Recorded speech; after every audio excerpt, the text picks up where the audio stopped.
kasih saya panjangin nanti nggak enak. Akhirnya selesai ceramah saya tahu diri Pak, saya turun ke bawah, saya deketin, maaf ibu yang baik hatinya, maafkan saya kalau mungkin tadi ceramah saya menyinggung perasaan ibu, makanya ibu melotot sepertinya marah dengan saya. Dia bilang, oh tidak Habib, tidak. Oh, atau mungkin jangan-jangan gaya tangan saya yang nggak sopan. Tidak Habib. Oh, mungkin suara saya ya yang kurang lembut. Oh tidak. Terus kenapa melotot? Bawaan orok. Dari tadi bayi saya nendang-nendang, minta didoain biar mirip Habib Al-Habsyi.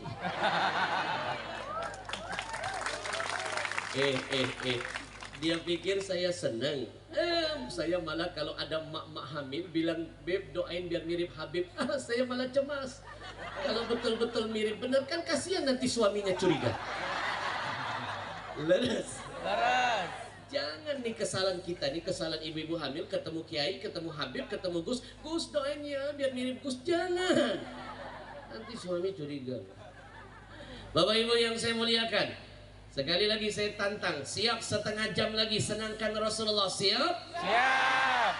Kalau malam ini semua pasang niat untuk menyenangkan Rasulullah, guru saya yang pernah jamin, demi Allah kata guru saya, apapun yang kamu niatkan, satu, ingin mengharap ridha Allah, dua, menyenangkan hatinya Rasulullah, Allah nggak diam, Allah senangkan dirimu dunia dan akhiratnya, insya Allah. Karena maaf kalau sudah bawa-bawa nama Nabi, Allah sensitif, Allah paling sensitif. Kalau sudah bawa-bawa nama Nabi Muhammad, leres.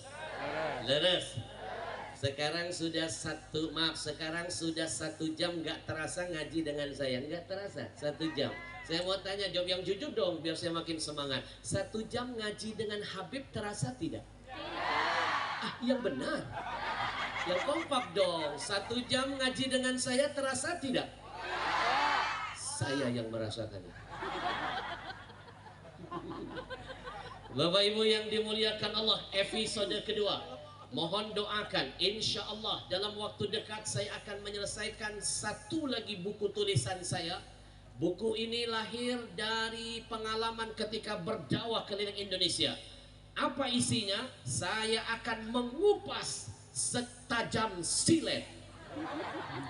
Saya akan meng-cross check kayak acara infotainment.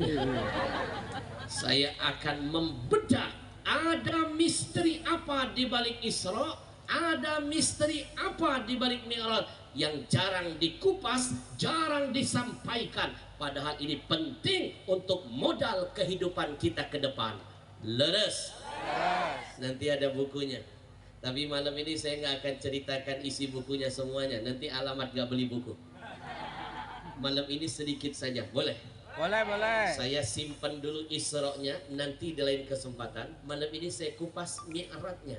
Misteri apa, filosofi apa di balik Mi'raj Nabi yang bisa jadi pelajaran buat kita ke depan. Dan saya pastikan materi ini jarang disampaikan. Bu, siap menyimak? Siap? Yang pertama, sebenarnya banyak, singkat saja. Yang pertama, sadarkah kita dalam perjalanan Mi'raj ada pesan tersirat dari Allah ketika nabimu diterbangkan oleh Allah dari bumi menembus tempat tertinggi, namanya apa? Sidratil Muntaha. Tidak ada satupun yang pernah sampai di level tertinggi itu. Begitu Nabi kembali ke bumi, pertanyaan saya, Nabi kan sudah menembus level tertinggi, lalu turun ke bumi, ada nggak ceritanya Nabi kita petantang petenteng merasa paling tinggi? Jawabannya orang. Betul ya? Akhirnya jawabannya udah nembus level tertinggi, turun ke bumi masih dengan gaya low profile, nggak ada merasa tinggi, nggak kayak kita kadang-kadang, ya Allah baru punya itu kayak sombong, baru punya ilmu sombong, baru punya ini sombong. sombong, padahal itu cuma di dunia. Leres, leres. Pesan Mi'raj ngajarin jangan jadi orang Orang sini bilang sombong bahasanya apa?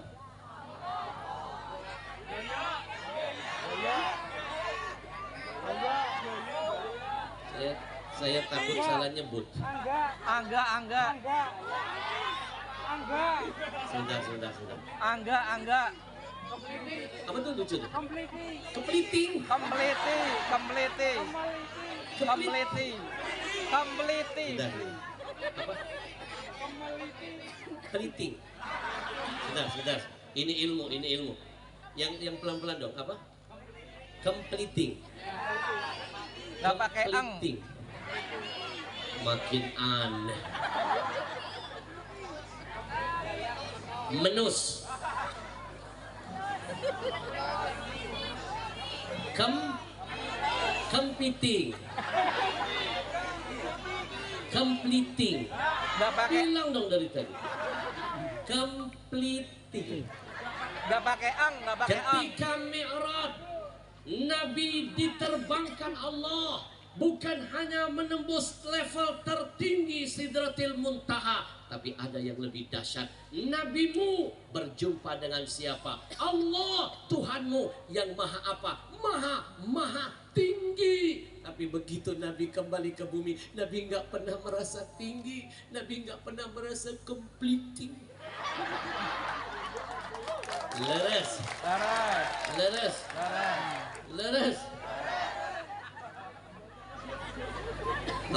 Kemarin ada Raja Salman datang ke Indonesia. Indonesia heboh. Baru Raja Salman datang sudah heboh. Oh, belum Imam Mahdi yang datang. Selesai semua. Saya punya teman bisa dapat foto nempel dengan Raja Salman sebentar. Cuma foto. Padahal Raja Salman nggak ngeliat dia loh. Dia cuma foto. Dipasang di status WA-nya, setahun WA saya nggak dibalas. Baru ketemu Raja Salman, saya ketemu Raja Dangdut, nggak sombong. Leres. Iya, leres. Baru ketemu manusia sombong. Nabimu dalam Mi'raj ketemu Tuhanmu yang maha tinggi, tapi nggak pernah merasa tinggi. Pesan apa di balik Mi'raj? Mengajarkan jangan jadi orang completing. Leres. Tepuk tangan buat semua. Ayo, apa yang mau kita completingkan di dunia ini? Apa yang mau disombongkan di dunia ini? Apa? Merasa paling cakep, merasa paling cantik. Hello. Yang namanya kecakapan, kecantikan itu makin bertambah umur makin sirna. Bahasa surah Yasin, wa man nu'ammirhu nunakishu. Makin bertambah usia, makin Allah cabut semua yang ada dalam diri kita. Satu persatu mata mulai rabun, lihat lipas kayak kurma. Lipas dibilang kurma. Leres. Satu persatu telinga sudah mulai budak. Dulu waktu masih muda, jarak jauh orang manggil kita bisa nyaut. Ini sudah di sebelah masih Dulu waktu nenek-nenek masih muda, satu kali senyum banyak laki-laki muda tergoda. Tapi ingat begitu sudah jadi tua, satu kali buka mulut laki-laki pingsan. Leres. Ternyata nggak ada yang bisa disombongkan. Nggak ada. Merasa paling kaya mau sombong. Hello. Apa nggak malu dengan Korun? Kemana nasibnya? Ending ceritanya tidak happy. Korun dan hartanya ditenggelamkan ke dalam tanah. Nggak ada apa-apanya. Merasa kita paling kuat kayak Fir'aun. Jangan sombong. Lihat Fir'aun ditenggelamkan di dasar laut. Betul? Maaf, nggak usah jauh-jauh nih. Iblis itu kan makhluk pertama yang lebih dulu kenal Allah baru Adam. Iblis itu kan lebih dulu lo tahu surga baru Adam. Iblis itu pintar tapi sayang nggak benar. iblis itu jago ibadahnya, tapi nggak bener. Kenapa iblis dikeluarkan dari surga? Gara-gara apa? Completing. Nggak pakai ang, Ustaz. Nggak pakai ang, kompliti. Nggak pakai ang. Oh, completing. Ya, ya, ya. Lama-lama pulang dari Pekalongan Sariawan. Completing. Ya. Iblis laknatullah sudah pernah merasakan surga, pernah jadi penghuni di dalamnya, diusir, dikeluarkan, dilaknat sampai kiamat, dipastikan tempat kembalinya neraka. Gara-gara apa? Completing. Susah. Apalagi kita yang belum tentu masuk surga, mencium baunya saja belum jaminan. Mau berjalan di muka bumi dengan gaya completing. Gak malu dengan iblis. Betul? Betul? Maaf, setiap kali saya mau diundang ke kota manapun, saya punya intel, saya punya jasus, saya punya mata-mata. Sekalipun saya nggak kenal dengan beliau, belum pernah jumpa, tapi di hati sudah ada. Oh. Geser gak, Ustaz? Geser gak? Begini follow. Ini cinta. Bu, saya cari informasi. Shh, maaf Pak Asisten, kalau kita yang ngomongi kebaikan kita itu biasa. Tapi ketika kita bisa menciptakan orang-orang baik ngomongi tentang kebaikan kita, itu baru luar biasa. Tepuk tangan dulu semua. Saya nggak pernah dengar kebaikan dari mulut beliau, nggak pernah. Dari tadi nggak ngomong-ngomong beliau. Tapi saya dengar kebaikan beliau justru dari orang-orang baik yang ada di Pekalongan. Cukup bagi saya menyimpulkan. Lanjutkan. Tepuk tangan dulu dong. Betul? Bu, orang baik harus didoakan. Orang baik harus didoakan. Kenapa? Biar kebaikannya terus tersebar dan dirasakan orang-orang lain. Mohon maaf, orang ahli manfaat harus didoakan panjang umur. Sekali lagi saya pastikan Pak Asisten, ahli ibadah kalah dengan ahli manfaat. Catat. Ahli ibadah kalah dengan ahli manfaat. Saya pastikan kalah. Mana dalilnya? Ahli ibadah biasanya punya sifat pengen masuk surga sendirian. Makanya lihat ibadahnya suka sembunyi-sembunyi, nggak mau ngajak-ngajak orang, bahkan nggak mau dilihat orang. Tapi ahli manfaat nggak pernah mau masuk surga sendirian. Dia punya moto, nggak ada lu nggak rame men.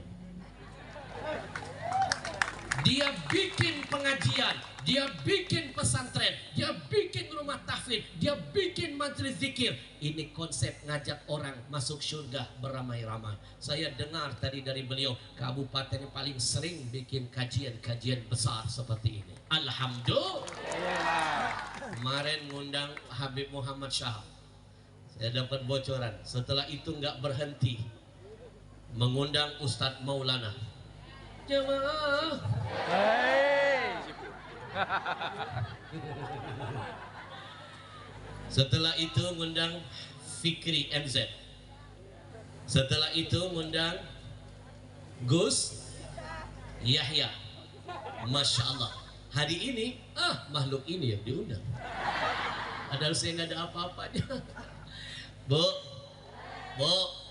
ini tanda, ini bukti bahwa beliau tidak mau masuk surga sendirian. Bupati ingin mengajak kita, memfasilitasi kita, ayo masuk surga beramai-ramai. Takbir. Alhamdulillah. Ayo, silakan buktikan. Ahli ibadah itu cuma kepengen selamat dari neraka sendirian. Makanya masa bodoh, lihat kemaksiatan diam, lihat ada yang narkoba nggak ngelaporin, lihat orang kelaparan masa bodoh, lihat orang sakit nggak bisa bayarin rumah sakit, masa bodoh. Yang penting bukan keluarga saya. Tapi ahli manfaat tidak akan pernah diam, tidak akan pernah menutup matanya, tidak akan pernah bosan, memasang telinganya di mana-mana, mencari siapa yang sedang susah, siapa yang sedang punya masalah, dia hadir menjadi solusinya. Dia hantarkan program-program yang berpihak kepada rakyat. Itu namanya ahli manfaat. Leres.